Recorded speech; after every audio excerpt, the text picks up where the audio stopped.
Hello everyone, welcome back to Indians DNB sessions, to the case discussions. Today we are having Dr. Bindi Modi, who is final year resident from Spandana Nursing Home, Bangalore, who will be presenting the case. Over to you, Dr. Bindi. Okay, so hello everyone. I would like to discuss on one case. Mr. D is 34-year-old married male, studied up to SSLC, working as a field worker in ATM. Coming from urban part of the Bangalore, belongs to lower middle socioeconomic status and Hindu religion. Referred by self, and language is Kannada. No interpreter is used. Informant being wife and himself. Information is reliable, adequate, consistent, and corroborative. Chief complaint started consumption of alcohol and nicotine from 8 years and started excessive consumption of alcohol and nicotine from 4 years. Reason for current consultation: trembling at hands, sad mood, and decreased interest in anything which surrounds him, and decreased sleep when he was not consuming alcohol. Last drink 1 day before current consultation. Insidious onset, continuous course, no precipitating, perpetuating, and predisposing factor. History of present illness. Patient was apparently maintaining well since the age of 23 years, and at the age of 24 years, he started drinking 2 bottles of beer with friends at party with curiosity to know the effect of an alcohol on entertainment. He felt relaxed and he would not have that kind of experience before. After 2 to 3 days of first drink, he consumed 2 bottles of beer with friends to get the same effect as above. He continued drinking with friends on every occasion next 3 years. After 3 years, 2 bottles of with friends on every weekend to get relief from related stress. Then continued for next 3 years. He changed to brandy from beer because his friends told him that brandy had a lesser impact on health, and started taking 2 quarter of brandy daily at the night after returning from his workplace. 2 quarter, he gradually increased from 2 quarter brandy to 3 quarter of brandy per day after few months to achieve the previous effects. He tried to quit an alcohol after 2 years of daily drinking for the first time. He noticed decreased sleep, sad mood, not interested in doing anything surrounds him. So after 3 days, he again started consuming an alcohol.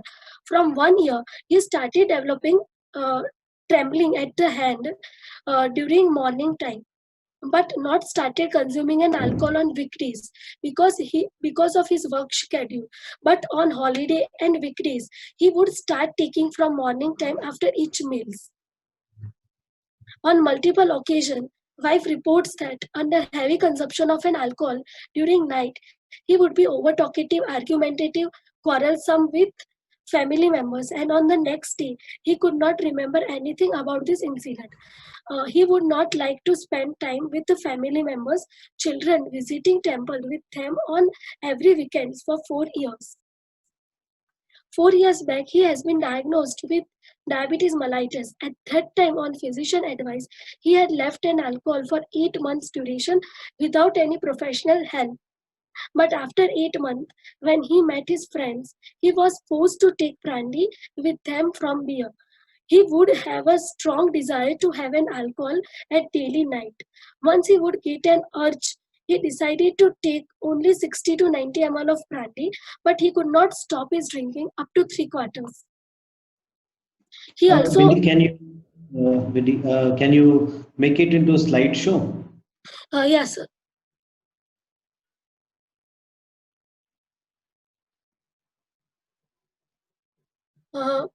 He also would feel guilty that he was not able to participate in family discussion. From past 4 years, he would drink 3 quarter of three quarter of brandy per day on weekdays, and on weekends or holiday it was increased up to 4 to 5 quarters per day from 1 year. He has taken his last drink one day before this consultation.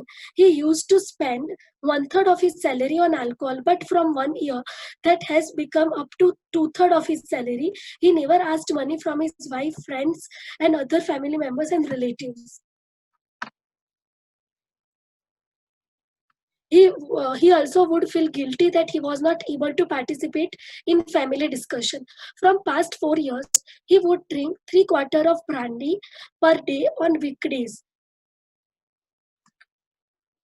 At the current consultation, he was found with trembling at hand and having complaints of decreased sleep and sad mood with not interested in anything surrounds him. He has started nicotine consumption 1 to 2 cigarettes per day from 8 years along with an alcohol with friends at party. Over a period of time, he gradually increased up to 1 pack per day. If he keeps away from cigarette smoke, he would feel restlessness. He would have a strong desire to smoke cigarette as soon as he opens his eyes. He would feel difficulty in initiating sleep without an alcohol from 4 years. He would eat less compared to previously, and on multiple occasions, he vomited after his breakfast. He reports he would feel less desire for masturbation and intercourse with his wife compared to previously. He would get up at 8 a.m. Then he found tremulousness at hand, and immediately he was taking 2 cigarettes on daily morning. Then after finishing breakfast and other daily activity, he would get ready for his work, and at workplace he could handle finance and travel independently. After his work, uh, after returning from his work, he would have a strong desire to consume brandy. His personal hygiene dressing was not impaired. He stopped attending social gathering from 4 years.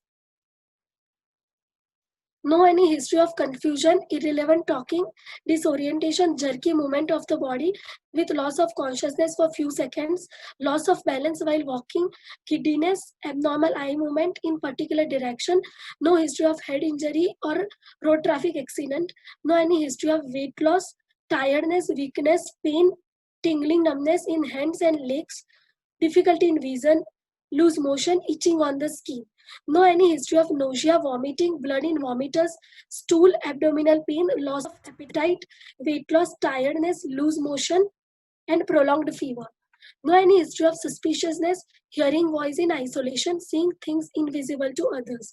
No any history of thought being inserted, removed, known by others, talking and laughing to self, prolonged and pervasive sadness, over talkative anger outburst, overactive, fearfulness of all situations, particular object, all the social situation, any attack of fearfulness, racing heartbeat, difficulty in breathing for few times.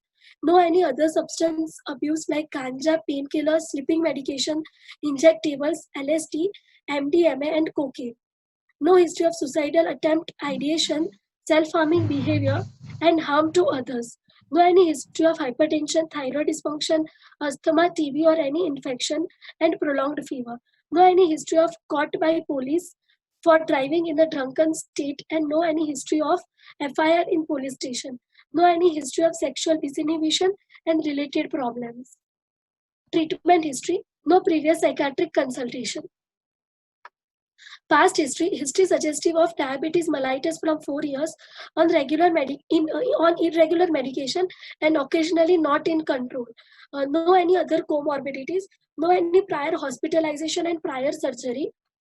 3 generation genogram, family history. Uh, Patient is second born among three siblings of non-consanguineous union, shared decision making amongst all the family member, poor understanding of illness in family members, no any history of substance abuse, mood disorder, suicidal attempt, and any other psychiatric illness in the family members, current living arrangement with his wife and 2 sons with nuclear family, wife and his children is will be discussed in personal history. Primary caregiver, his wife. Patient belong to lower middle class. Detail of each family members. Father is 60-year-old, not formally educated, working as a farmer. and relationship with the patient is cordial. Mother is 55-year-old, not formally educated, homemaker, and relationship with the patient is cordial. Brother is 32 years, studied up to BCom, working as a managing director at Reliance, married, and relationship with the patient was cordial. Sister is 36-year-old, studied up to SSLC, homemaker, married, and relationship with the patient is cordial. Personal history, birth, developmental history, behavior during childhood, and physical illness during childhood. No reliable informant available to get this information. Schooling. He started schooling at the age of 3.5 years, and type of school attended was Kannada medium, average scholastic performance, and studied up to SSLC. Relationship with peers, teachers, and friends was cordial. Started working at the age of 17 years as a field worker in ATM. Sexual history. During adolescence, he gained sexual knowledge from his peers and through pornography. He started masturbatory practice at the age of 16 years. He is heterosexual in orientation, no history suggestive of deviant sexual behavior, and no history of erectile dysfunction. Marital history. Age of his at the time of marriage is 22 years, and age of his wife at the time of marriage is 18 years.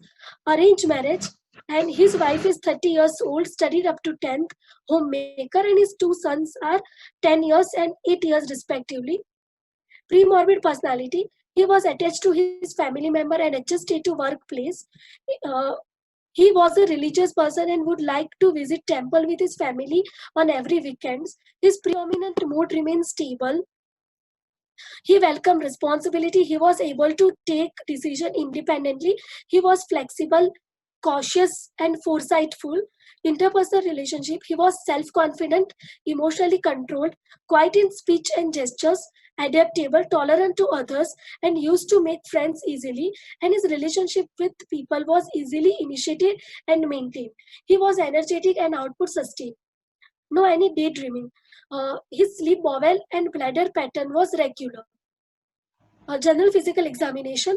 He was moderately built and well nourished. His height was 175 centimeter and weight was 75 kg. Hence, BMI was 24.48, which is considered a healthy weight. His temperature was afebrile. Pulse was 82 per minute, regular in right radial artery and in sitting position. BP was 130 by 90 mm of Hg on the right arm and in sitting position. Respiratory rate is 15 per minute. No pallor, edema, icterus, cyanosis, clubbing, lymphadenopathy. No any baldness, but few prematurely grayish hair. No any squint congestion in conjunctiva. No any nasal ear abnormality found. No stained teeth in the oral cavity. No thyroid gland enlargement. No any thoracic abdominal abnormality. No any upper limb and lower limb abnormality. No any IV drug user mark on skin and any hypo and hyperpigmented lesion on skin. Systemic examination per abdomen inspection, shape of abdomen, normal contour, umbilicus slightly retracted and inverted, abdominal wall movement free and equal on both sides, no scar, sinus and visible pulsation, palpation, soft and no organ enlargement, percussion, tympanic note all over the abdomen except on liver. On liver, I found dull note. Auscultation, bowel sounds heard as an intermittent, medium, high pitched. No stretch marks or pruritus, no alopecia, fetor hepaticus, no parotid enlargement, thyroid swelling, gynecomastia, testicular atrophy, spider navy, palmar erythema, Dupuytren's contracture, tremors on outstretched hand, bilateral. CNS, MSc will be described in detail later. Conscious, cooperative, and well oriented. No cranial nerve abnormality, no motor abnormality, no sensory abnormalities, no any cerebellar sign, skull and spine normal, fundoscopy, no any abnormality found such as a papilloedema, CVS, S1 and S2 normal and no murmur heard, respiratory system, non-vesicular breath sound and no any foreign sound heard. Mental status examination, general appearance and behavior. He was well kept with neatly trimmed beard and partly combed hair, and he appeared tearful during the course of interview. His attitude toward examiner was cordial. His attention was easily aroused and maintained. Eye to eye contact made and maintained. Rapport is established. no tics, catatonia, and mannerism. Psychomotor activity is normal. Speech. On asking how to celebrate Diwali, he replied, Diwali is the festival of joy. On that day, people burst crackers, do puja, and distribute sweets. People keep diya and rangolis outside their home. His speech is spontaneous, his tone, tempo, and volume is normal. His speech is relevant, coherent, his reaction time is normal, and prosody is maintained. Actually, speech sample was there in Kannada, but I couldn't read Kannada, so I have asked someone to translate into English. Thought form is normal. Stream, no flight of idea, retardation and circumstantiality. Possession, no obsession, compulsion, and thought alienation. Content, no delusion, no hopelessness and worthlessness, no suicidal ideation. Motivation is poor because he got admitted here after being forced by his wife and never tried to stop his alcohol by his own. Locus of control, external and internal both. Preoccupation is of about how to get money for alcohol and how to get pleasure from alcohol only. Mood, he reports of being sad, his affect is depressed, range is restricted towards sadness, reactivity is normal, congruent, appropriate, no mood lability, no diurnal variation in mood. Perception, no any perceptual abnormality. Cognitive function, oriented to time, place, and person. Attention and concentration. On asking to do 100 minus 7 in reverse order till 5 steps, he is able to do within 2 minutes. Immediate memory is intact, testing by digit forward and digit backward test. Recent memory is intact by asking about breakfast and lunch, and which was corroborated with the relatives. Remote memory is intact by asking about childhood and corroborated with the family members. General fund of the knowledge about politics and geography is adequate. Comprehension and arithmetic calculation is intact. Abstraction.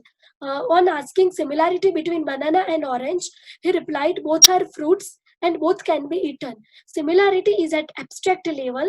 And on asking difference between table and chair, he replied table is broad and used for writing, and chair is small and used for sitting. Proverb, don't cry over spilt milk. He replied, it's useless to cry over the things whatever happened already. So it is on abstract level. Judgment, personal judgment. On asking what would you do after the discharge, he replied he wanted to stay away with alcohol if possible. So personal judgment was intact. Social judgment, from history of presenting illness, it's impaired because of social stopped attending social gathering. Taste judgment, on asking what would you do if your neighborhood house caught fire, he replied he will call fire brigade for that. Insight, so taste judgment is intact. Insight, grade 3. Diagnostic formulation, Mr. D is 34 year married man, studied up to SSLC, working as a field worker in ATM, belongs to lower middle socioeconomic status, with pre-morbidly well-adjusted personality, with past history suggestive of TM from 4 years, with irregular medication with not controlled TM, with nil significant personal and family history suggestive of poor understanding of illness in the family members, with chief complaint of excessive consumption of alcohol and nicotine from 4 years, with insidious onset and continuous course, with the criteria of tolerance, withdrawal, craving, loss of control, salience, alternate neglect of pleasure and interest met, and with no legal issue, with social dysfunction function, with last drink was taken 1 day before consultation. Current nicotine consumption was 1 pack per day, with poor motivation. Locus of control, external and internal, both. Preoccupied with alcohol related activity. On MSc appeared tearful, mood was sad subjectively, and affect was depressed with restricted towards sadness. Impaired social judgment and grade 3 insight. Diagnosis, axis 1, mental and behavioral disorder due to alcohol and nicotine. Axis 2, nil. Axis 3, diabetes mellitus. Axis 4, no any psychosocial factors. Axis 5, social dysfunction. Does anybody have any questions on the history? There is a question by Dr. Jwala. Should we do access diagnosis by ICD-10, which has only 3 axes? So should it be formulated? We'll come to that. We'll come to that. Dr. Neelima has asked, shouldn't we be mentioning about any tremors? I think Biddy had mentioned about tremors both in the history and also in the general physical examination. Ishat here, I have a question. The gradual evolution of alcohol intake was not mentioned. It started altogether with 2 beers. Was this the history? And then it went to brandy. And as far as I got it, uh, there is a period of 8 months of abstinence for which no withdrawal has been mentioned. Actually, I have mentioned I have mentioned before. That's why I don't want to reproduce the history with 8-month abstinence. Or Like maybe I missed previously, it I then. have mentioned this thing, like sadness of mood and not interested in doing anything, decreased sleep and tremor. I have mentioned before, so I don't want to mention, and it lasted for 2 to 3 days. So I don't want to reproduce the same history with the abstinent period. And regarding the evolution, matlab, it started straight away with 2 beers from day one. Actually, I have mentioned that it started with 2 beers occasionally with friends. It gradually increased up to 2 beers on weekends, and then beer to brandy on advice from his friends that beer had brandy has a lesser health impact. And then I have mentioned that he started consuming brandy 2 quarter per day per everyday night. And then he, after a few months, he gradually increased from 2 quarter to 3 quarter per day. Okay. And also, just for my clarification, the sadness, as you reported, uh, was it only periods of absence for 2 to 3 days? Uh, After 2 to 3 days, he has a withdrawal symptoms, and after 3 days, he started consuming alcohol for the first time when he developed withdrawal symptoms. And during abstinence period, only after for 2 to 3 days only he had withdrawal symptoms, and after that he could control his withdrawal symptoms and everything. So it's not amounting to depression. That is what you No, so wanted to ask when only, he na? remained abstinent, okay, when he remained abstinent, was it Hmm. straight away sadness or some irritability or something of that sort? No, That is no. what I want to No, clear. no. He didn't report any anxiety and palpitation, panic attack. No, irritability or No. straight away sadness. Sadness only, he told. Why Ishad had to ask this question is, Dr. Bindi, that in the history it was not very clear that whether these depressive episodes were only part of withdrawal or these depressive episodes are persistent continuously. For example, he reported to the hospital the last consumption was a day before, and even on MSc there is depressed affect and restricted range towards depression. So whether this person is in a depressive episode currently, or is it only alcohol dependence syndrome, that we'll have to know. So that I would like to clarify with the management plan on serial MSc once I will admit him in the ward. Okay. Uh, but as you also have mentioned, that the evolution of alcohol use is clearly put up. That he started with 2 beers and on weekends occasionally, then on weekends, then on to shifted to brandy every day, 2 quarters to 3 quarters, and after daily drinking, he tried stopping. 8 months he stopped. Then he could not. He had to continue after friends asked him. But evolution of nicotine use, uh, it started with 1 or 2 cigarettes and progressed to 1 pack. how many days did it take for this to happen? So How many it was years? not clearly mentioned because he couldn't recollect the fact. So I want to spend more time with him during my management plan, during ward admission, to clarify this fact. So before we diagnose somebody as having nicotine dependence syndrome, it would also be good if we, the same way we have presented a very good history on alcohol use, craving, salience, tolerance, uh, neglect of alternative pleasures. All these have come up, withdrawal, but the same has not come up with nicotine use. Right.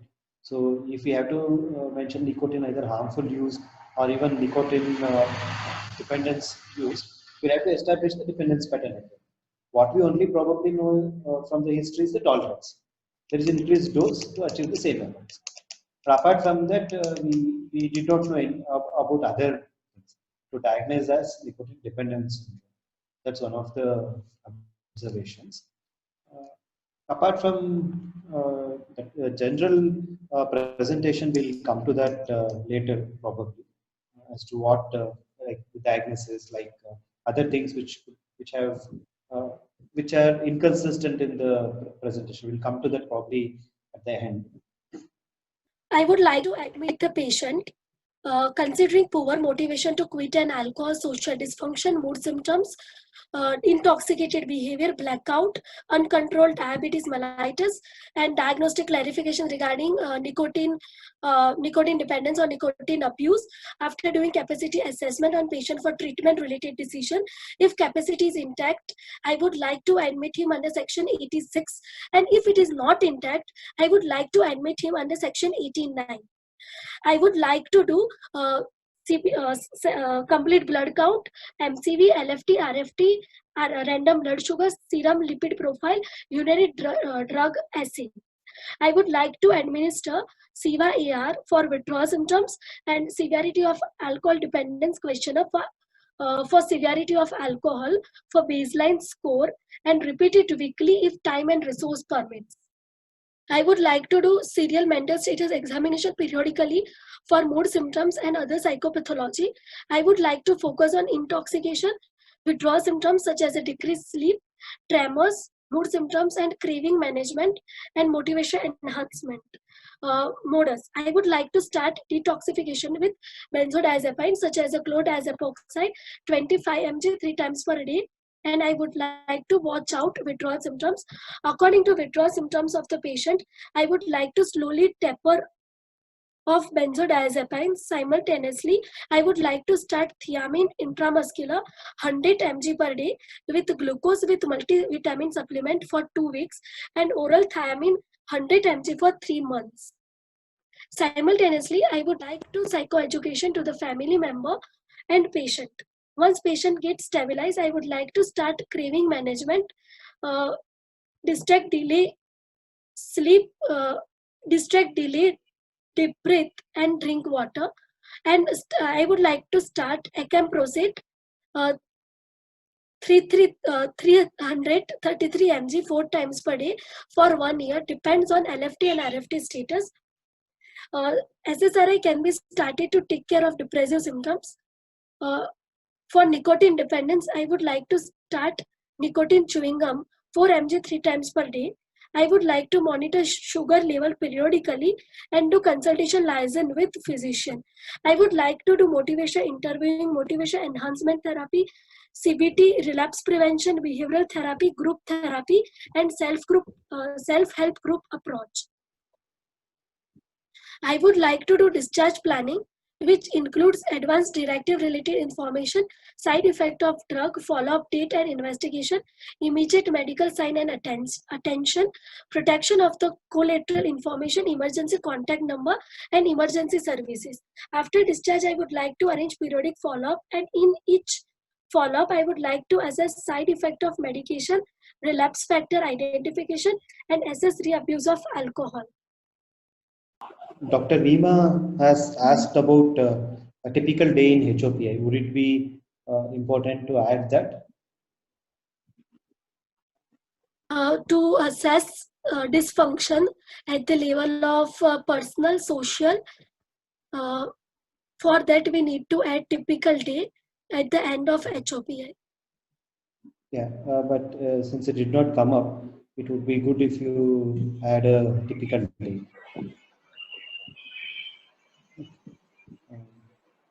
Then coming in the management, you said about the pharmacological treatment.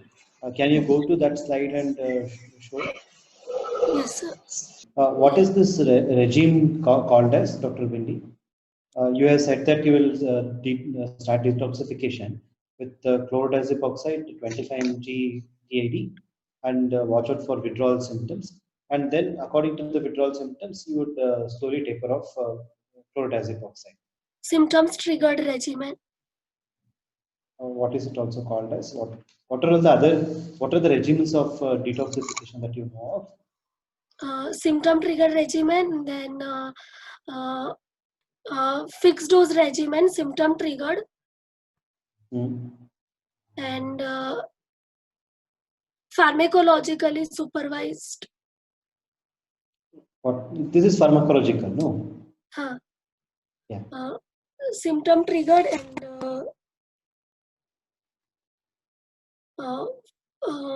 front loading regimen. Yeah. Symptom triggered, also known as flexible dose regime. Flexible, fixed, and front loading. Can anybody else in the group also answer what are these? What are flexible dose regime, fixed dose regime, and front loading regime for detoxification? Sir, Yes, Ishant. So fixed dose regimen is actually where we start with a fixed dose, which is actually tapered down over a period of 5 to 7 days or maximum 10 days. And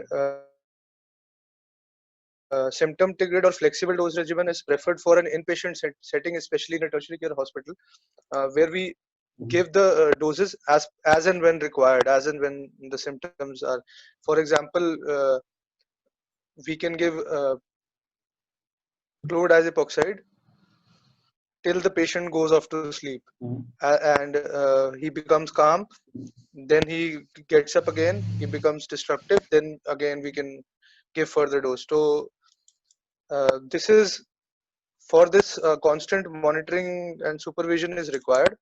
And what I can get from this slide is this is more of a fixed dose regime, not a flexible dose regime.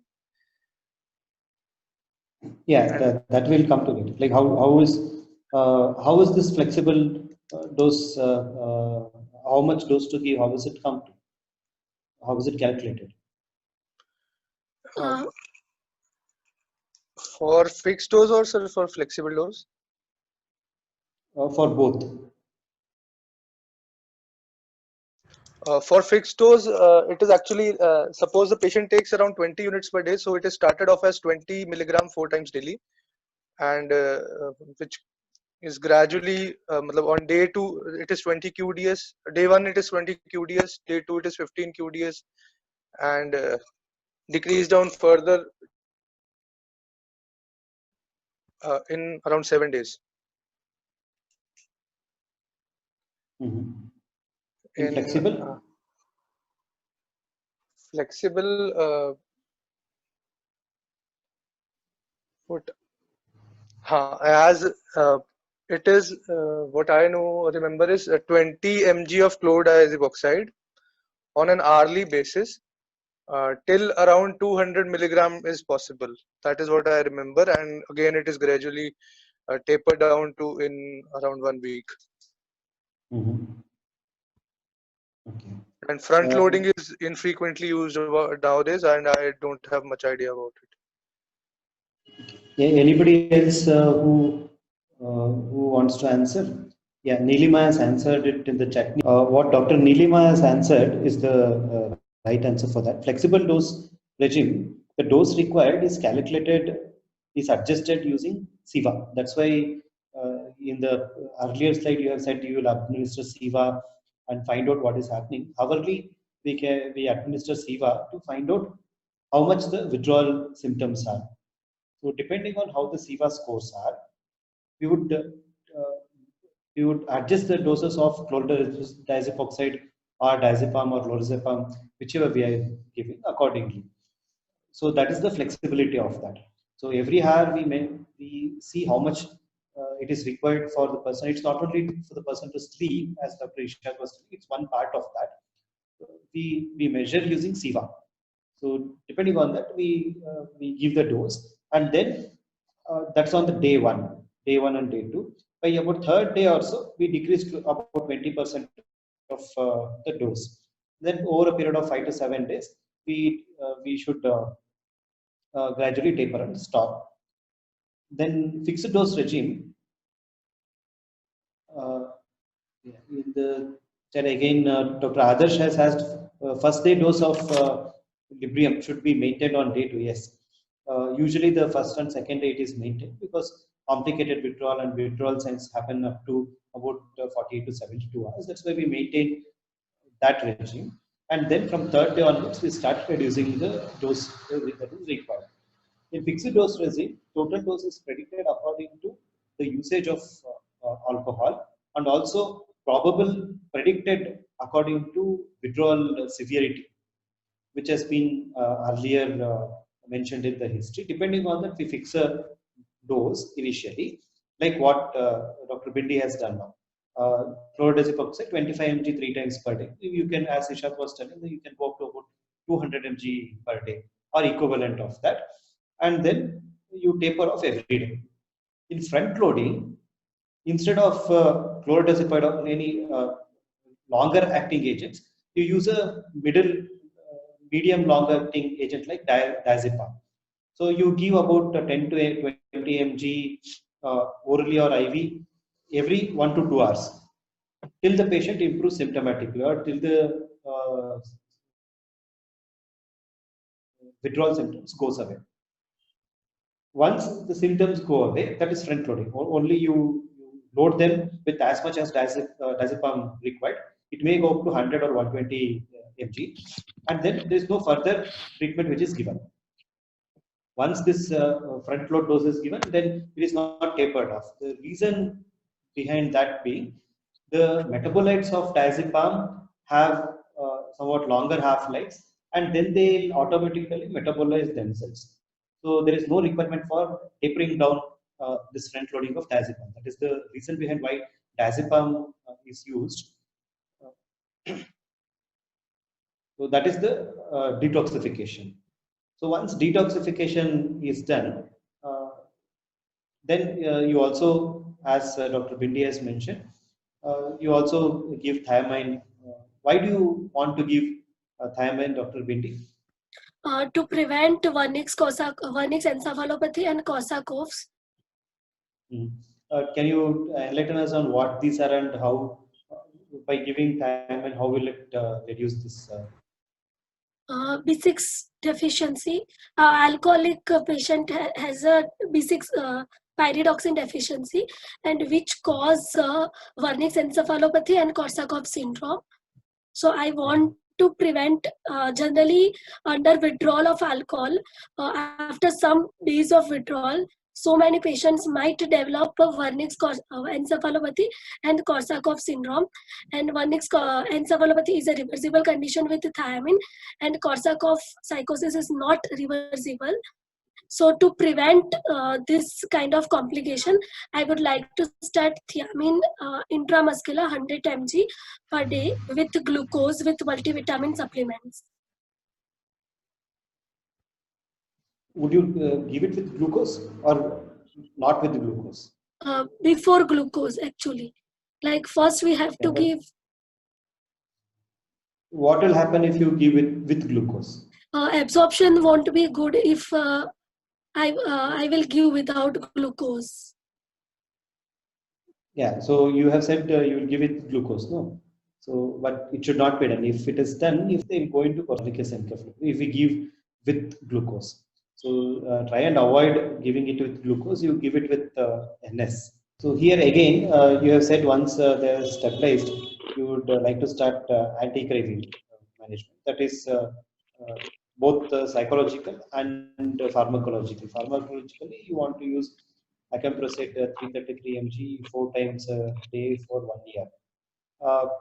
Is there any regime or is there any general guidelines involved in this, depending on weight of the patient? Yes, depending on weight and depending on liver function and renal function status. If patient has a deteriorated liver function and renal function, then we couldn't give acamprosate, because acamprosate is metabolically eliminated through liver and kidney. So metabolically through liver and eliminated through the kidney. So if LFT and RFT is deteriorated, we have to start with other agents such as the baclofen, naltrexone. What are the other baclofen and naltrexone? Okay. What is acamprosate pharmacologically? What group does it belong to? Acamprosate is NMDA antagonist, glutamatergic antagonist. So here we should also remember that if a person's weight is less than 60 kg, then you can start with the 333 mg around 3 times a day or 4 times a day. If this person's weight is how much? 75. If the person's weight is more than 60 kgs, then we give 333 mg 2 tablets TID. That is 666 mg TID. Is the usual dose of acamprosate that would be required for the people who are more than 60 kgs. What is naltrexone? What group does it belong to? Opioid antagonist. It's an opioid antagonist. But why don't we prescribe naltrexone day in and day out rather than acamprosate or baclofen? Sir, actually, I haven't got LFT and RFT report. Once I got LFT, RFT is normal, I can start with baclofen, naltrexone. But we routinely in clinical use, we prescribe acamprosate or baclofen rather than naltrexone. What prevents us from prescribing naltrexone as much as acamprosate or baclofen?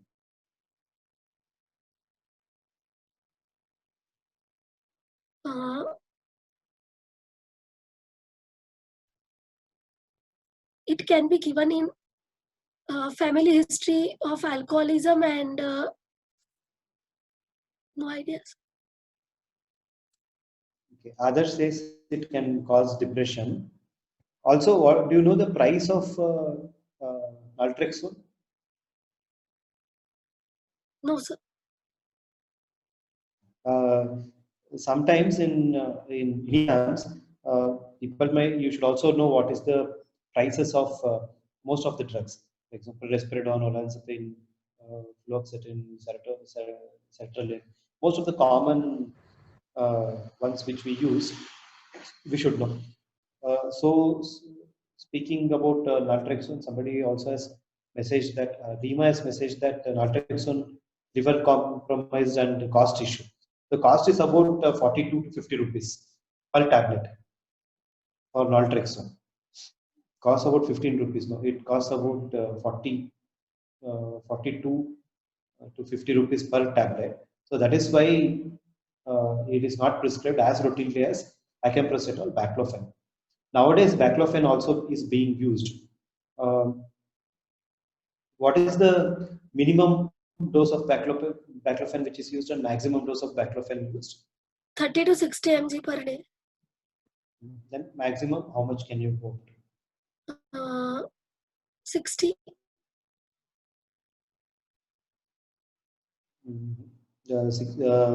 Bima says 30 to 90.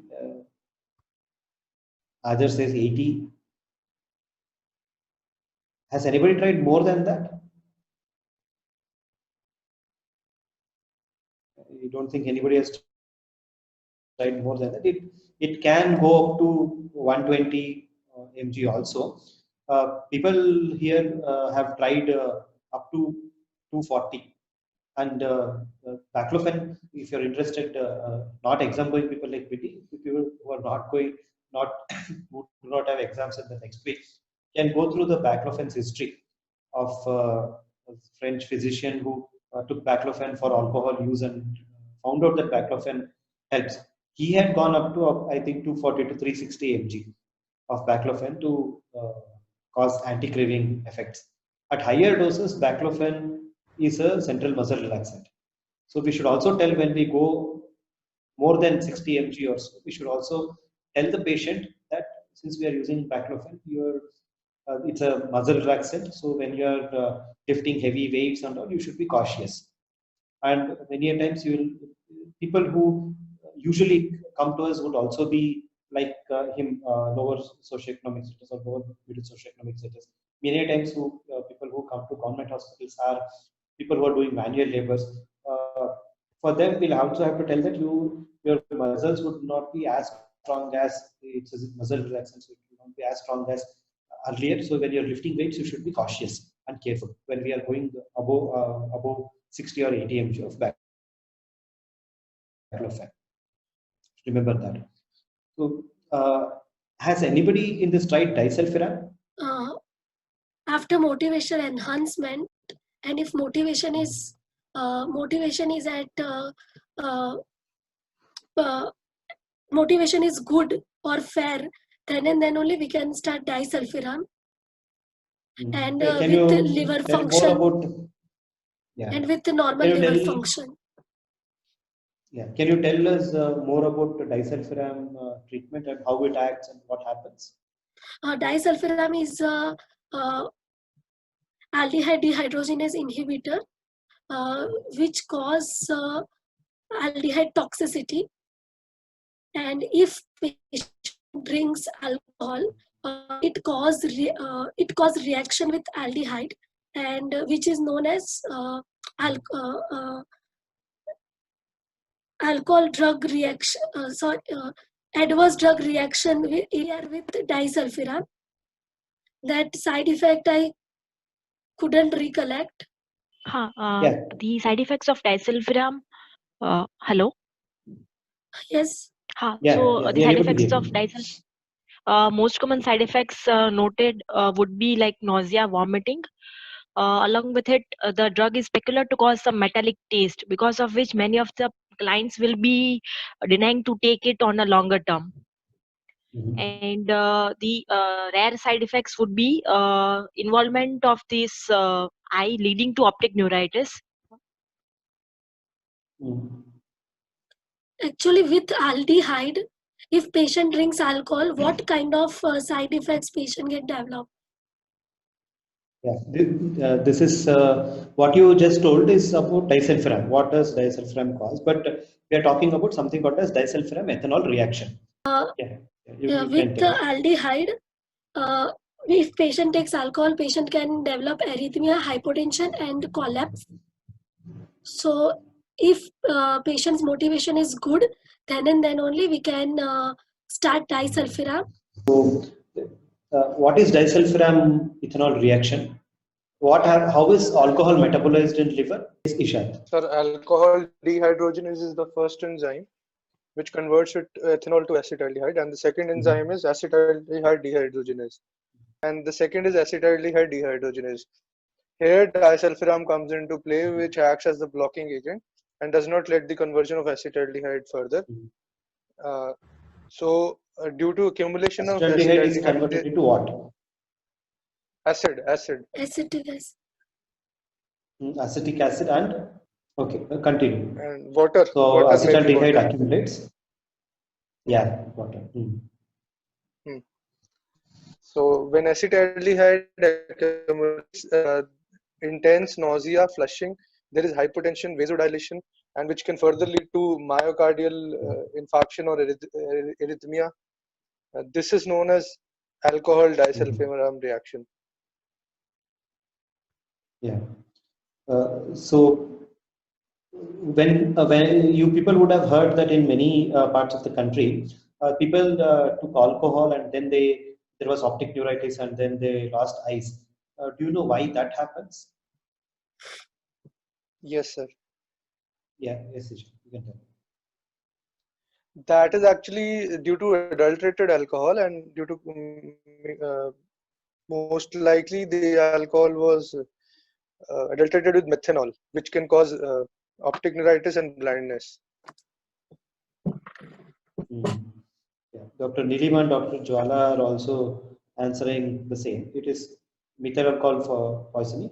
Methyl alcohol by alcohol dehydrogenase gets converted into formaldehyde, which is also toxic. And then after aldehyde dehydrogenase, it gets converted into formic acid, which is also problematic, which may cause both formaldehyde and formic acid have affinity towards optic nerve, and they cause optic neuritis, and people would have lost eyesight. It is related to disulfiram ethanol reaction. That's why it came up here. How do we treat, or before that, what are the other drugs which can cause similar reaction as that of disulfiram? Uh, Dr. Adarsh and Dr. Jwala have mentioned metronidazole, cephalosporins, and quinine agents. Okay. Quinine agents are some of the commonly used drugs: metronidazole, quinine, and cephalosporins. These can cause reactions similar to disulfiram. So when we are also psychoeducating patients, we need to tell that when you are taking alcohol, if you use any of these medications, there are chances that you develop similar reaction to that of disulfiram. Vasodilatation, flushing, hypotension, and as Nilimar mentioned, cough syrups, deodorants, which also contain alcohol bases, also will have to be avoided. Uh, so there is also one more drug before disulfiram which was used called the calcium carbide. Nowadays it is not much used, which also would cause similar to disulfiram reaction. That's about anti-craving, detoxification, and anti-craving and deterrent uh, therapy. So what is also usually asked whenever a person gets uh, alcohol ADS case is that what are all the impairments and probable blood concentration of alcohol, that is ABC, alcohol blood concentration, and what are the signs and symptoms of each of that. Can anybody tell how much of alcohol blood concentration will lead to what signs and symptoms? It's also a DNB theory question. It was asked when I had written the exam. Uh, this is also asked in practical.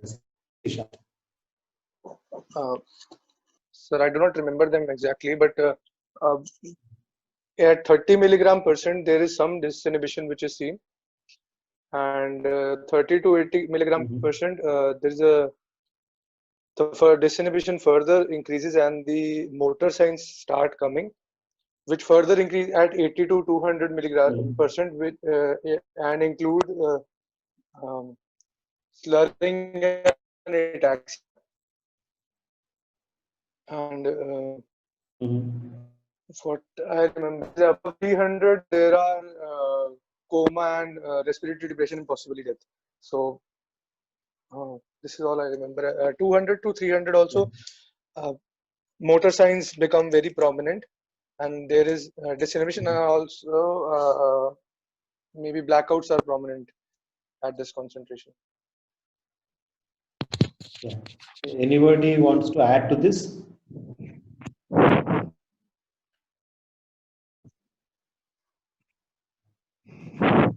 See, for from 20 to 30 mg, there is the motor slowing starts there itself, right? 20 to 30 mg, not beyond 30. And beyond 30 to 80 mg, this increases, and also cognitive problems start appearing. There's some slowness, some thinking decrease by about 30 mg or so, but by 30 to 80 mg, these cognitive disturbances become prominent. 80 to 200 mg, incoordination, ataxia, deterioration in cognition, mood lability, impaired judgment, judgmental errors, these start happening.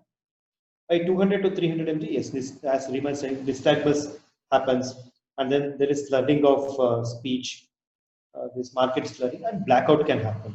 More than 300, there can be impaired vital signs and coma and possible death.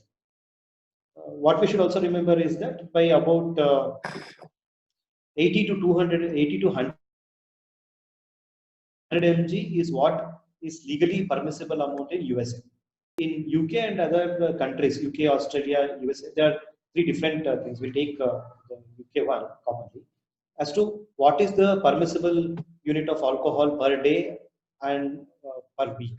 Not more than 40 units per week, Dr. Jwala. Is it for males or females? Is it different for males or females?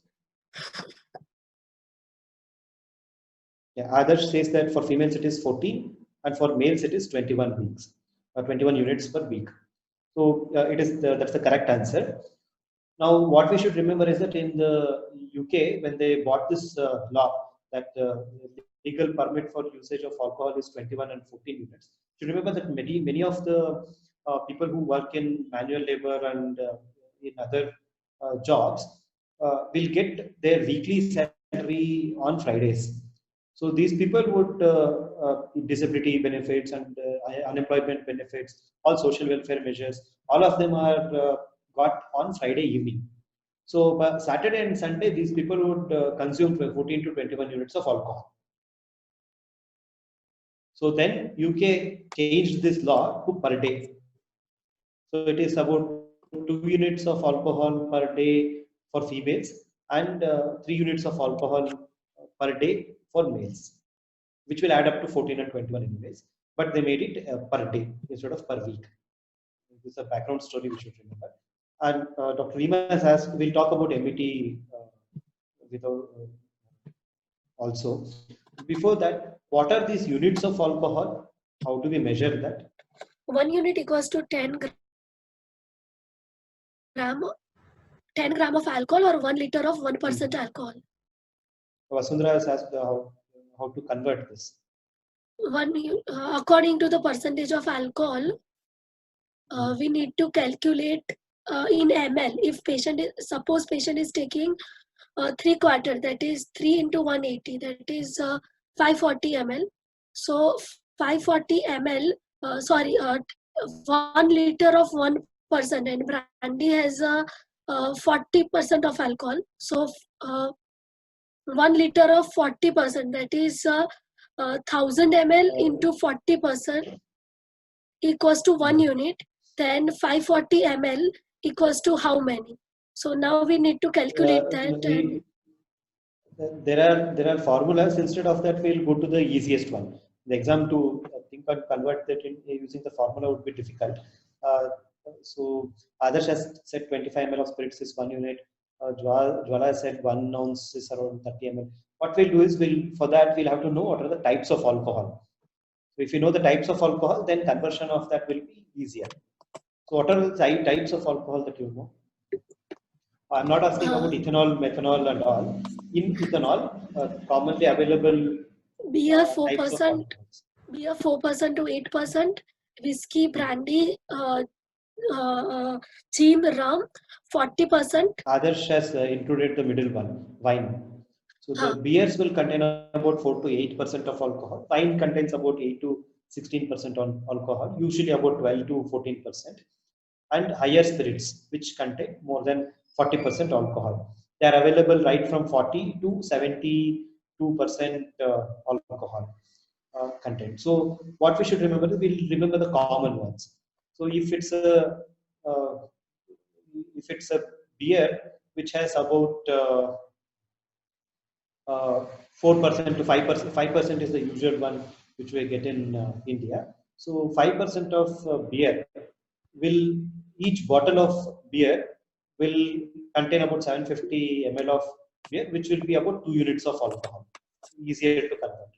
If it's a strong beer, which is 8% alcohol, it contains about 3 units of alcohol. It varies, it's 3.1, 3.2. We'll forget that. We'll remember it as mild beers is 2 units of alcohol per bottle, or 3 units of alcohol per bottle if it's a strong beer, which is 8%. Similarly with wine. Wine, if it's a mild wine which is 8% wine, then it's about 3 units. But we'll see the common ones, which contain about 12 to 14% of alcohol. The common serving quantity is about 250 ml, which will contain about 3 units of alcohol. Then if we come to higher spirits, which contain about 42% of alcohol, roughly about 30 ml of alcohol is served per serving, which contains about 1 unit of alcohol. This is easier to remember. Although we can use the formula and then convert it accordingly, but we'll not have time in the exam. This is easier to remember and easier to practice. All these three different types of alcohol, how are they prepared? So beers are usually prepared by fermentation with yeast using barley, oats, rice, or any of this. Or commonly used in India is bagasse, the sugar cane, the left out of sugar cane. Wines are prepared using the ones which contain more sugars. So you use fruits or honey or any of these. So you ferment it using yeast, then you get about 12 to 14%. You get only about 14% because after 14%, yeast can't survive. Yeast will die off. That's why you port wine, you fortify it with rum usually. Higher spirits, you distill it. The more distillation process goes on, the more purer alcohol you get. First distillation gives you about 40% alcohol. Second distillation 42. Second distillation, third distillation, you can go up to 100% alcohol also. The 100% alcohol, which is commonly used, the spirit, which is 90 to 99% alcohol, it is adulterated with methyl alcohol because people might start using that. So people adulterated with methyl alcohol so that people are aware that if they drink that, optic neuritis can happen and they can lose eyes. That is why they adulterated with methyl alcohol. These are some of the other common questions which are asked.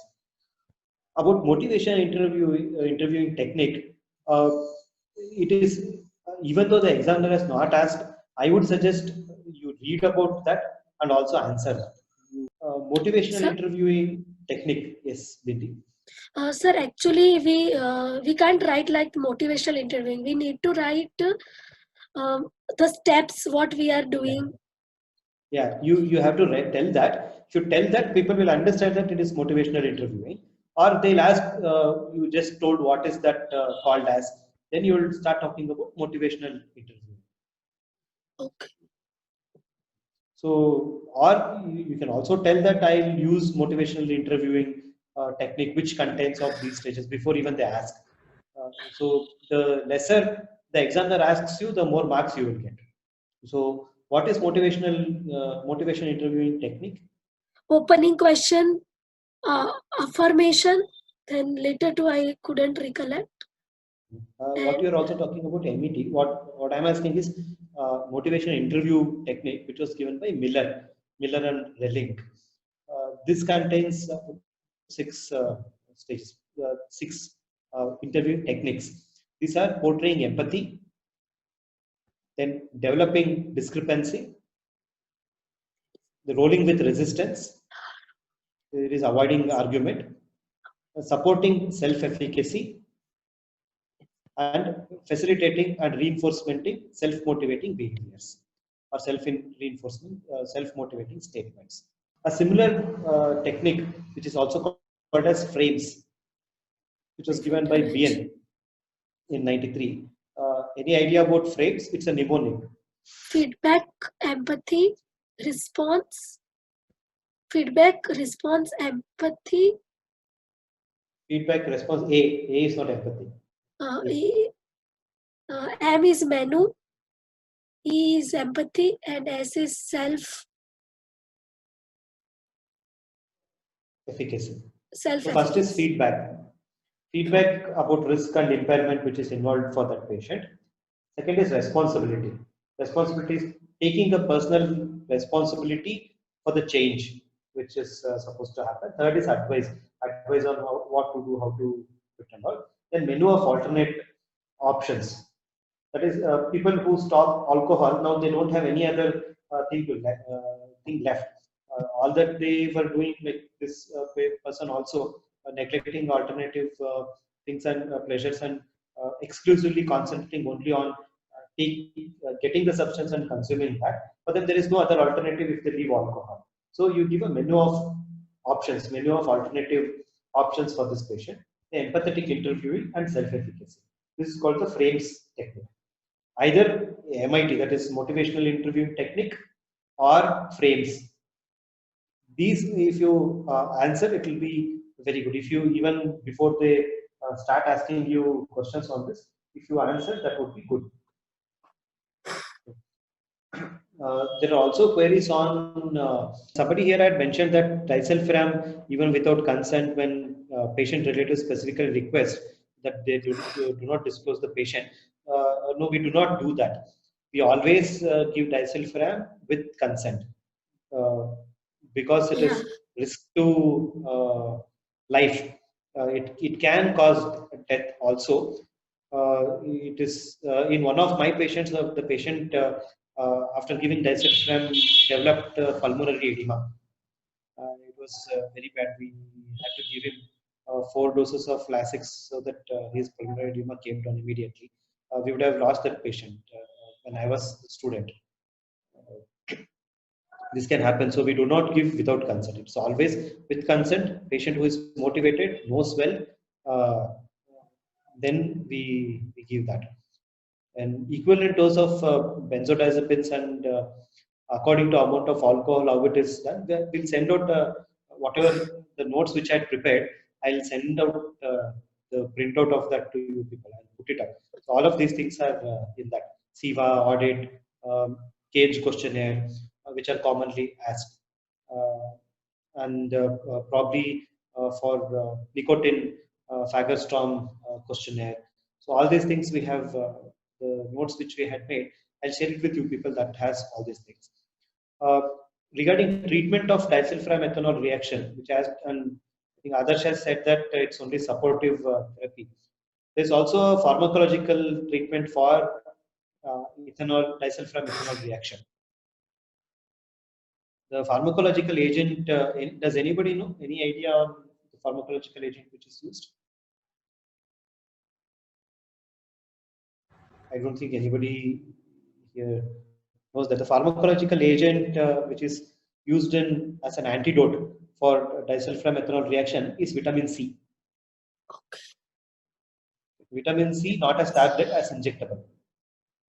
Now, what you should also know in this history is that when Dr. Bindi was talking about how the alcohol usage started, it started with friends, it started with less use of alcohol at about 24 years of age. That is not very early onset, not adolescent onset, or within 20 years of onset. It is about 24, 25. So there are types of alcohol use, type A and type B. So Bindi was telling that it is type A use of alcohol.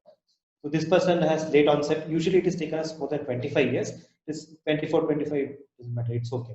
And very few childhood risk factors, and very few problems.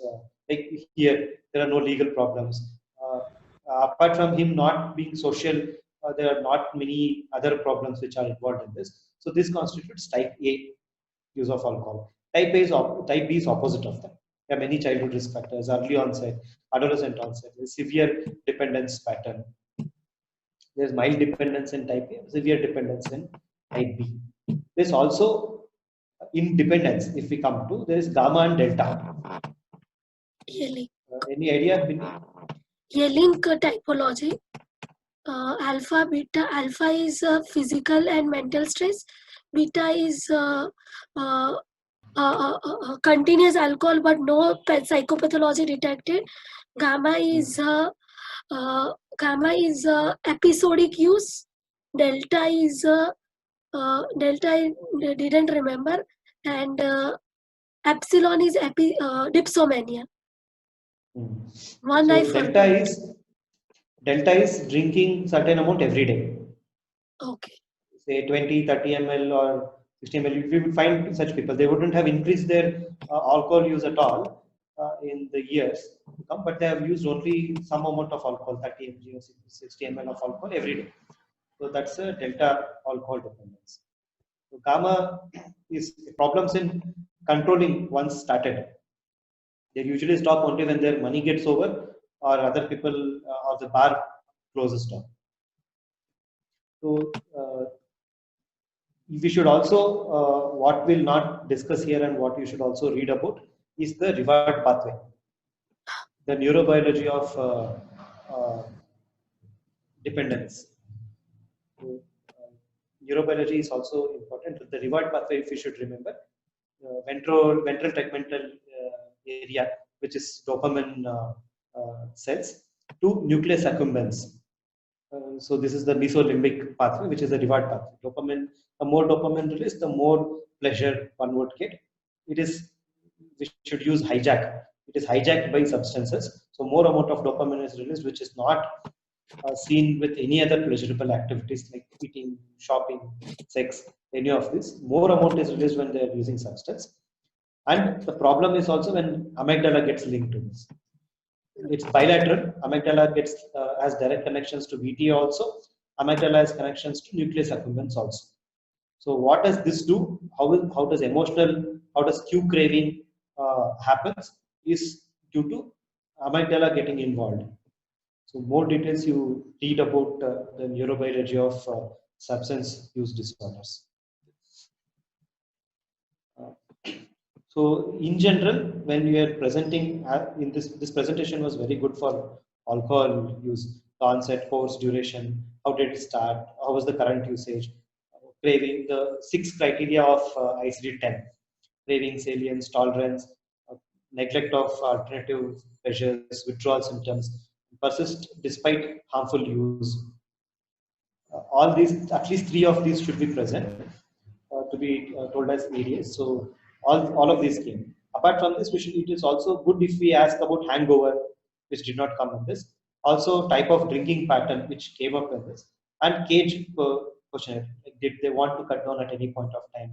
Were they annoyed by their wife and relatives or friends that you should not drink alcohol? But did they ever feel guilty that they are taking so much of alcohol? Was there eye-opener drinking? So these also, if we inbuild it into our history, it will be good. Hangover, Adarsh has asked whether we can use hangover in HOPA. If the person uses the term hangover, we can use hangover. It's not that we shouldn't use hangover. Because hangover is a very common term which is used. And then general physical examination is very important in alcohol use and nicotine use. We shouldn't forget our medicine.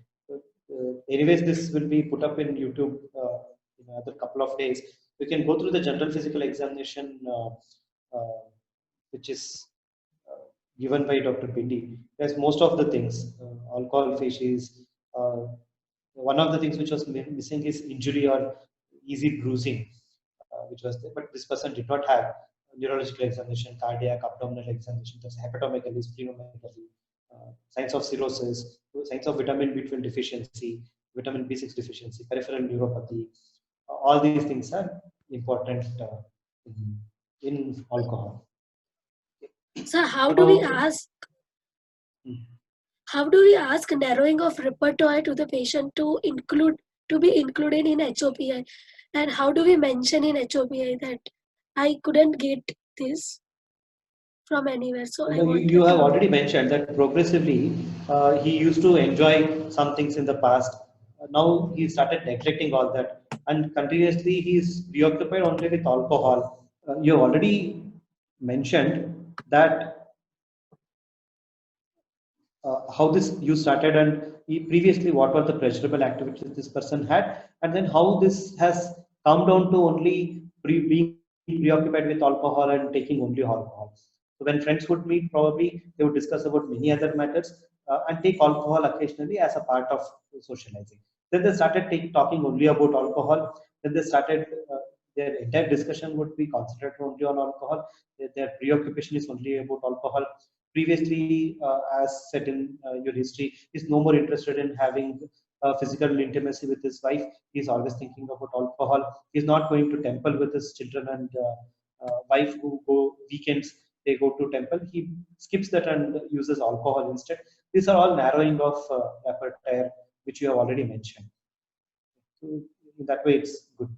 Now, some of the things which can be modified in your way of presentation of history are that many a times nicotine use came in between alcohol use. So there was alcohol history coming up, and then suddenly there was one line on nicotine use. It came to alcohol again, then there was nicotine again, then there was a continuation of alcohol. If you divide them into completely alcohol and to nicotine, it would be better. Then you presented diabetes mellitus in past history. You told that there is irregular treatment and it came in past history. Remember that diabetes and hypertension are not past histories. If a person is diagnosed with diabetes or hypertension, it's a lifelong diagnosis. It's a comorbid history. It is present throughout. It is never in the past. So when a person has this, what I usually tend to do is I present this as medical history. So, sir, we need to write at the end of HOPI that present medical history. Okay. Yeah, medical history is diabetes mellitus. The problem once you tell about diabetes, the examiners who are interested or who are in the de-addiction field, if they are, they might also ask how diabetes and alcohol are related. How glycemic control is affected by alcohol. Alcohol, what you should remember, is the pseudo sugar. So it increases the level of HbA1c, RBS, and FBS. Not because there is poor glycemic control as such, because they wouldn't eat when they are drinking, or they would eat high carbohydrate diets. Not only that, alcohol being pseudo sugar also has effect on the measurement of these. So once alcohol is cut down, then you automatically notice that sugars also come under control. So that also should be known. Apart from, people who are using alcohol tend to have vitamin deficiencies, also tend to eat less, and then their glycemic control is not proper. So as a part of that, in your management, you said you do RBS. This person already has diabetes, diagnosed, irregular treatment. So I would suggest instead of RBS, we'll go to HbA1c instead of RBS. So we'll know how the glycemic control is in the past 3 months. You also said that the BMI is 24.48, which is healthy weight. What we should remember is that once you commit on anything, you should tell whether it is WHO standards to the world or India, because WHO standards to the India are different, because India is becoming the diabetes capital of the world.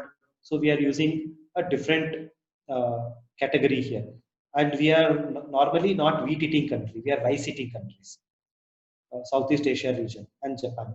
So for rice eating countries which has more carbohydrate, more calorific value, that is why we have lesser cutoff for obesity, which has more risk for say cardiovascular comorbidities. That is why in India it is lesser. The other things is that in thought you have given a speech sample. The speech sample is only about 3-4 lines. I would say that it is not an adequate speech sample. Adequate speech sample, I would say, should at least consist of about half a page or 3/4 of a page. That would, then you can tell, okay, there are thoughts which are linked or not, how thought is progressing. You can comment anything on thought when you have an adequate speech sample. So if a person has inadequate speech sample, then we ask them, can you tell more about this? Can you tell more about this? If the person is able to tell only this much, 3 or 4 lines, then we can comment it as having inadequate speech sample or poverty of speech also. Then one more observation was that you used in the abstraction, you used differences next and similarities first. Although in the MSc it is given like that, we should remember that differences are easy to make out. So we tell differences first. We give differences first to that, and then come to similarities, and then to problem. Then, as asked by others previously also in the axial diagnosis, it is better to have only ICD diagnosis, because India has given ICD diagnosis, mental behavioral disorders due to alcohol and nicotine use, but not, and given 5 axial diagnosis. ICD has only 3 axes, or stick to only 1 axis, ICD-10 CDDG, and only present that. And Bindi, can you go to the slide of your diagnosis? Yeah, as Adarsh has told, that's what I wanted to tell. That see, in the diagnosis you have told only disorder due to alcohol and nicotine use. Now, what has that caused? Is it in dependence pattern, harmful use? Is it in dipsomania? These things are also important. So here, mental behavioral disorder due to alcohol in dependence pattern, in if it continues in a protected environment, non-protected environment, any of these, those also have to come. And it is good that you mentioned about capacity assessment and then admission according to the new Mental Health Care Act. We should remember that, all students do remember that you are telling in the exams, mention this. Not only in the exams, it is also important for a daily admission and discharge. Know about admission and discharge procedures in Mental Health Care Act. Do capacity assessment and then admit accordingly. If possible, don't tell we'll admit. You only offer IPK, because it's up to the person to get admitted or not, unless this person comes to emergency. For 72 hours, you can admit. Where you can override the advance directive, you can override the person's decision if the person lacks capacity, harm to self, harm to others, or harm to property. If it's not there, then you only offer IPK. You would say, I would offer IPK, I would have a discussion with this person, I would see if there are any advance directives made by this person, but as the relatives, if they know of any advance directives made by this person, then assess capacity, then have a discussion on needs and requirements for IP care at this current situation, and then admit under 86 or 89.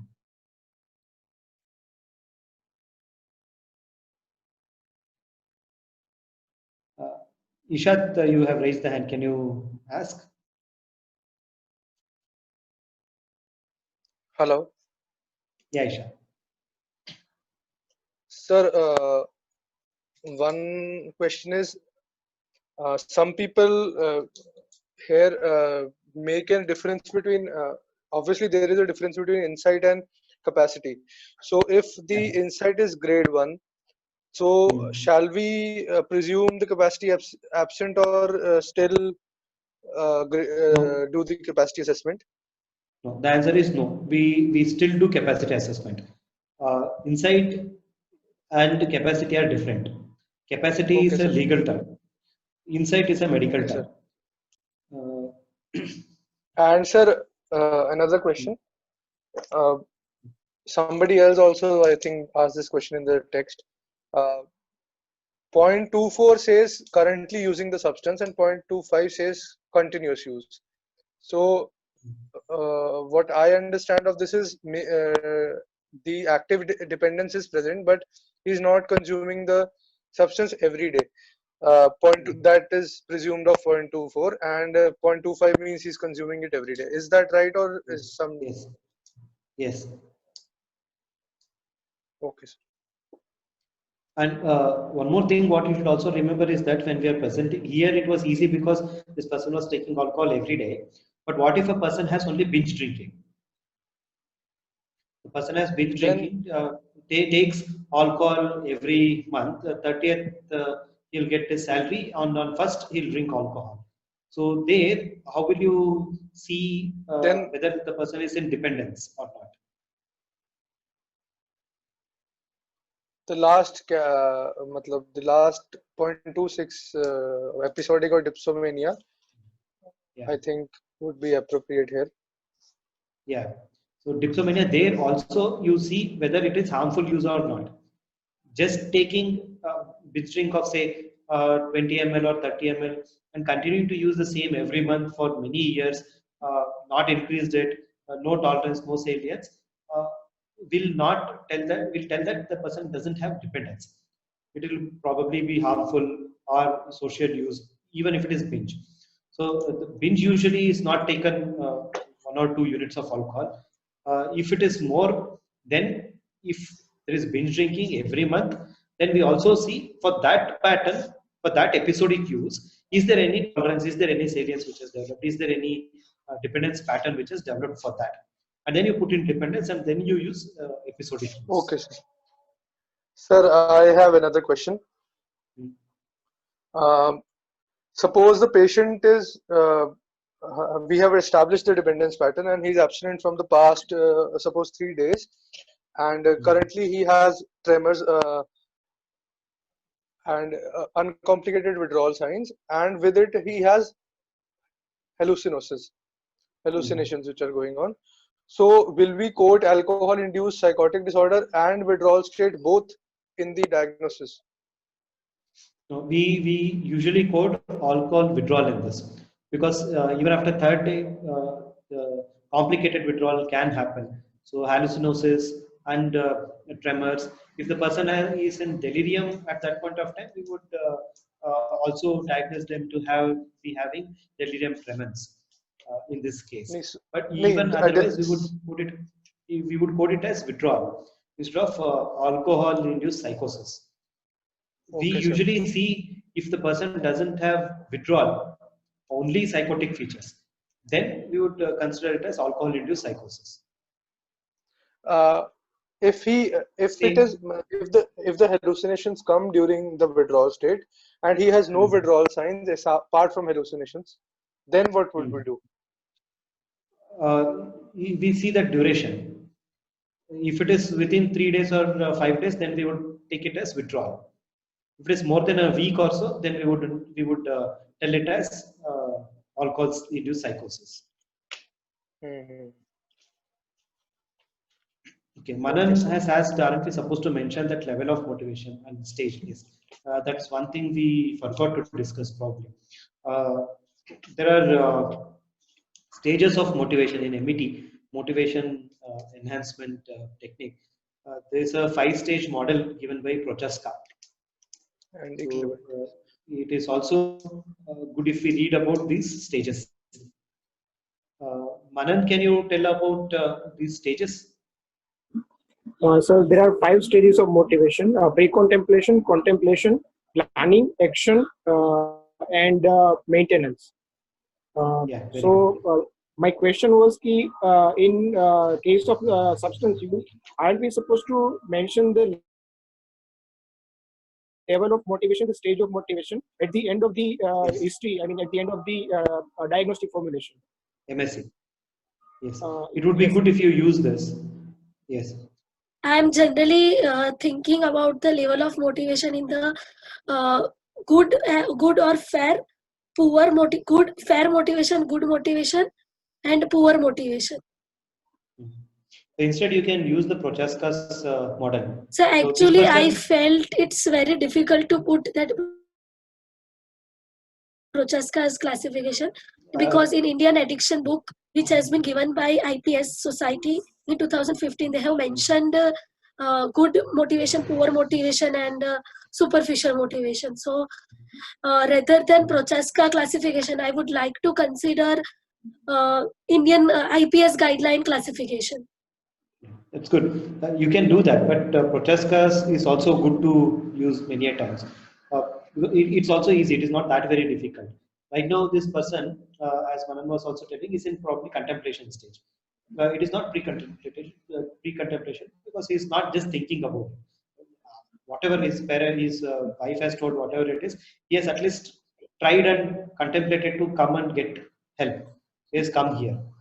So then would what we should also remember is that these 5 stages are not linear.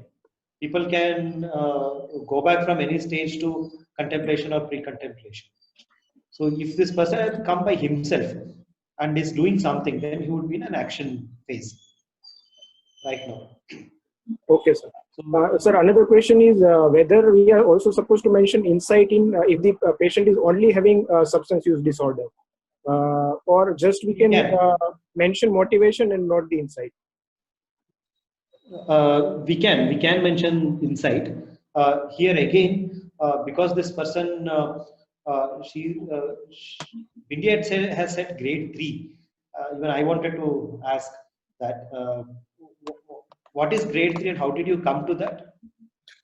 He accepts that he has a issue of alcohol dependence and he wants to take a treatment, but not because of dependence, but for uncontrolled diabetes, and like he doesn't correlate diabetes and alcohol, though it was advised by physician when he has been diagnosed with diabetes. So That's what is why grade 3? grade 3 is accepting the illness, but it's Attributing it to the other factors like attribute. Attributing it to external factors. So does he say that I have alcohol dependence because of something, because of environment, because of wife, because of stress, not actually because I am, it is because of me I am getting dependent on that. No. I have any responsibility on alcohol use. It's only because I have workplace stress and that's why I drink alcohol. Does he say that? No, sir. Does it say? What does he say? Does he accept that he accepts that he has alcohol use disorder? Alcohol use disorder. Which is harmful. Which is harmful. At least he knows that it is harmful. He need not know that he is dependent or not. But he doesn't need the treatment for that. His wife wanted him to take a treatment. Yeah, that's okay. We have not come to that yet. So the first is awareness. Whether aware or not aware. He is aware. Not aware is grade 1. Aware and denying at the same time is grade 2. Then comes to attribution. Whether the person attributes it to external or internal cause. So does he attribute it to, yes, there is some problem within me because of which I am drinking so much, which I shouldn't be doing. Does he say that? No. Does he attribute it to himself or does he attribute it to external cause? Like he is attributing, he couldn't understand that alcohol dependence is due to diabetes. No. That Alcohol diabetes dependence is not due to diabetes. Sorry. Diabetes is due to alcohol. That might, they are different. What I'm asking is this alcohol, he is using more alcohol than he should be using. It is causing problems. And these alcohol related problems are because of him taking alcohol and he is responsible for that, or is it because somebody else is forcing him, or because of work stress? He has no control. It's only external. But he also said he has both external and internal locus of control. So in which case, it also means that he also thinks that there is some problem within him because of which he is taking more alcohol. That would push it to grade 4. Then comes acceptance to treatment or not. If he says that, okay, I know all these things, but I don't want to take treatment, but I'm not contemplating treatment, I still don't know what to do, all these things, then it becomes grade 5. Grade 6 will be, I completely accept this treatment. I am ready to change myself and ready to undergo behavioral modification, ready to leave alcohol. It is the action and maintenance phase in Prochaska's model. So here this person is not accepting treatment. At the same time, he is telling that, okay, there is some reason why I am suffering. It is because of my usage of alcohol also. So it would be grade 4. Although gradings can be used or motivation can be used to tell what is the insight in this person, I would say it is better to use both.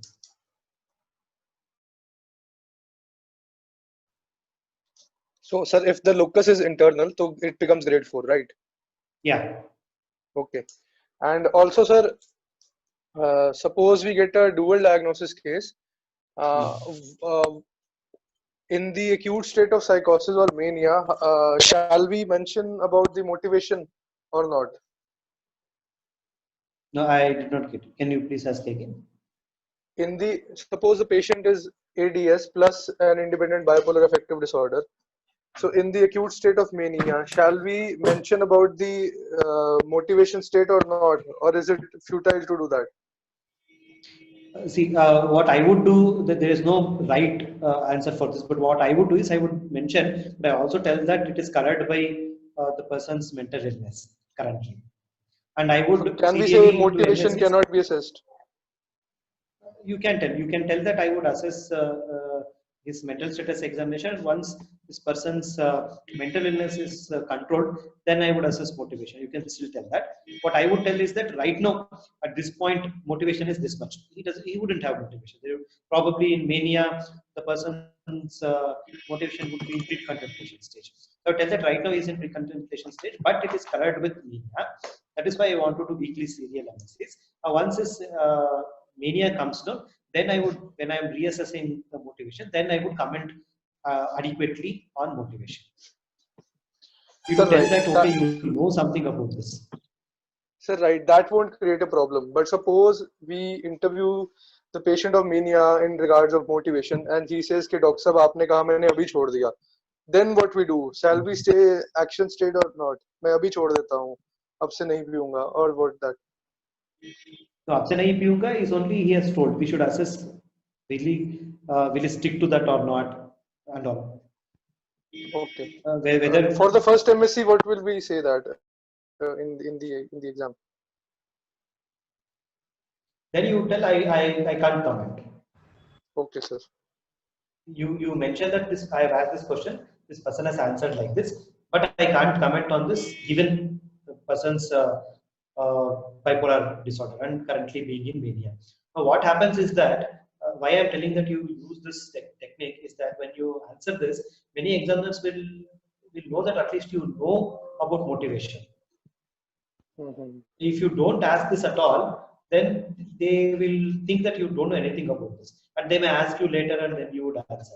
So to tell them that you know, but you have because in this inherently in this situation, there's an inability to find out the motivation. It would be better to tell that, okay, I assessed this, he answered this, but it is colored by mania, so I don't want to comment on this.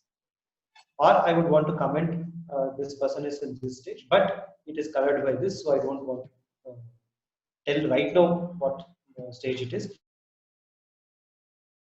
I will try and find out. It was a very good presentation, Billy. All the best for your practical exam. You will get cases with comorbid substance use. Since we presented exclusive substance use, it will be good for you to know what all things which we should ask, and then present accordingly, and then it will be easy for you there. So, I think it was a good case presentation and good case discussion about alcohol, about substance use, alcohol and nicotine. And those who are giving exams, all the best for your exams. Thank you, sir. Thank you, sir. We thank Linux Laboratories Chennai for giving us academic grants to conduct this program.